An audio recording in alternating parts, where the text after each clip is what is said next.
lines of fate, tears on my pillow, pain in my heart, 'cause by you,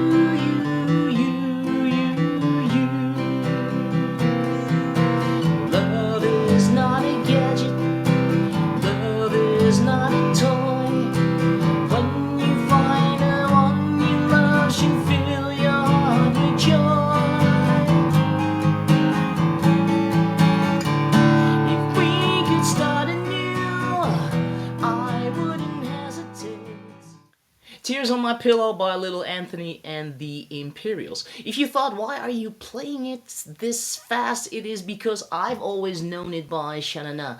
It appears on the soundtrack of Grease, actually. However, the Imperials recorded it, were the first ones to record it, I mean, in, well, the end of the 50s, 58, I think. They do it indeed a little slower, and Sha Na Na does it quite up-tempo, actually.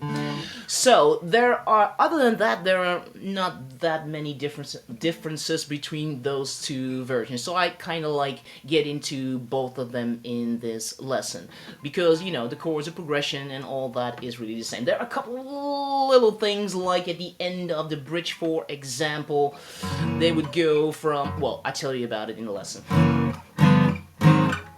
before moving into another key. So the song starts out, let me talk about that first, in the key of C, with like a progression which is known like all over the place. Just simply going from chord 1 to chord 6, A minor, to chord 2, D minor or D9 7, whatever, and then to chord 5, a G or a G dominant 7, and then from there. So in the chorus appears an F and, well, also a G there. Yes, and that's kinda it for, well, most of the song. What, of course, yes, and then there's a bridge which has a couple of chords which are harder. I already showed you, like an F sharp dominant 7 with or without it, 2, and then Sha Na Na actually goes to an A flat and then an A7 and then moves into the last verse.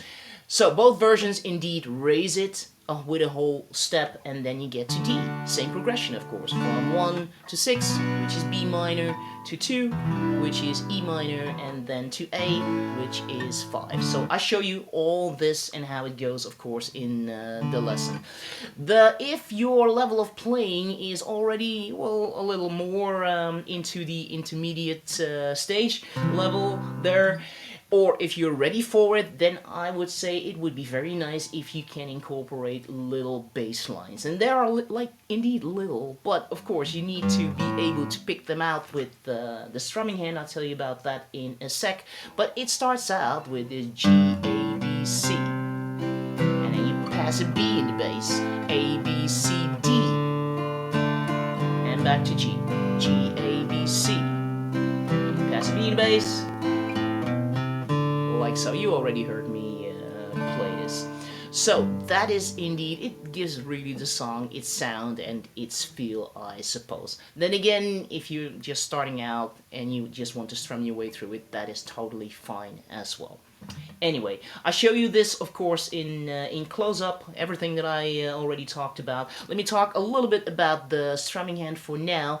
So you can count this in different ways. I chose to go for 6/8, so a 1, 2, 3, 4, 5, 6, 1, 2, 3, 4, 5, 6. If you play it like I'm doing now, it would be like a downstroke on 1, an upstroke on 3, yes, another down on 4, and an upstroke on 6. 1, 2, 3, 4, 5, 6. 6 is the spot in the measure you need to move to another chord, so that's an open strum. 1, 2, 3, 4, 5, 6. 1, 2, 3, 4, 5, 6. 1, 2, 5, 6. 1, 2, 3, 4, 5, 6. 1, and so on. You can also go for downstrokes if you want to for every beat, like something. Make sure beat 6, it's an open strum, even though it's a downstroke now. If you like this feel a little better, which I can imagine, especially if you play it on the slower side like Little Anthony does, then you can do this as well, of course. Then what I like to do when I play it a little more up-tempo, as I already showed you, is like doubling a downstroke on beat 6. So there's an upstroke on beat 5 and a downstroke on beat 6. So you get this 1, 2, 3, 4, 5, 6, 1, 2, 3, 4, 5, 6, 1, 2, 3, 4, 5, 6, 1, 2, 3, 4, 5, 6, just to keep it going a little there. So sometimes those downstrokes, I mean beat 6, it might be a bass note, so you need to catch it with a downstroke anyway, or sometimes it would be a strum. I'll tell you about all those little details indeed later.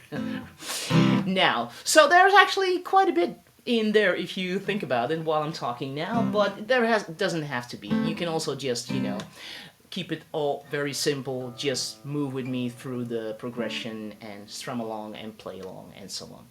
So, it turned out a little longer indeed. I treated it as if this is like a beginner's lesson, so all the chords I really show you like finger by finger, and I've written out tablature for this hand, at least for those bass lines and the strumming and stuff. Okay, I am going to call it the quits now. You need to check it out, this lesson, at totallyguitars.com. I hope you do, because it's a fun song, and it's a fun song.